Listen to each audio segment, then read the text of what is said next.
क्योंकि मेरे परिवार की आवश्यकता के लिए मुझे दैनिक आमदनी चाहिए थी, मासिक आमदनी भी मुझे कृषि से चाहिए थी और निश्चित तौर पे साल में एक मुश्त बड़ी आमदनी चाहिए थी।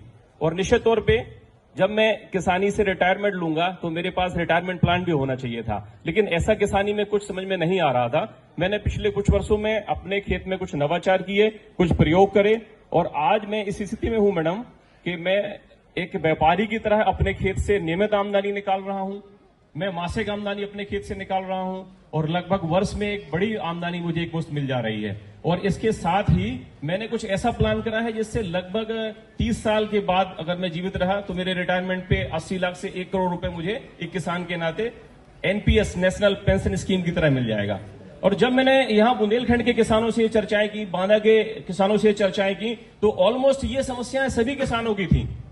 और मैडम मैं सम्मानित मंच का ध्यान आकर्षण करना चाहूंगा, बांदा जनपद के परिप्रेक्ष्य में लगभग 2,64,404 किसान हैं मैडम यहाँ पे। और उन किसानों में यदि हम देखें तो सीमांत और लघु किसानों का जो प्रतिशत है लगभग 75% है और यही किसान सबसे ज्यादा सफर करते हैं, परेशान होते हैं। तो मैंने पिछले जो मेरे खेत पे अनुभव थे कि किसान आखिर खेती से विमुख क्यों हो रहा है, किसान अपने बेटे को किसान क्यों नहीं बनाना चाह रहा है, वो एक छोटी सी नौकरी कराना चाह रहा है। इन समस्याओं पे सतत मैंने कार्य किया और पिछले अपने 20 वर्षों के अनुभव से जस्ट मैडम बस एक मिनट, मैंने मैडम 2 प्लान डिजाइन किए हैं जो मॉडल प्लान है इंटीग्रेटेड फार्मिंग के।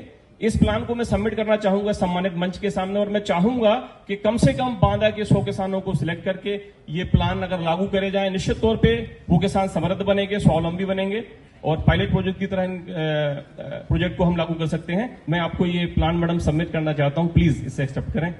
Thank you.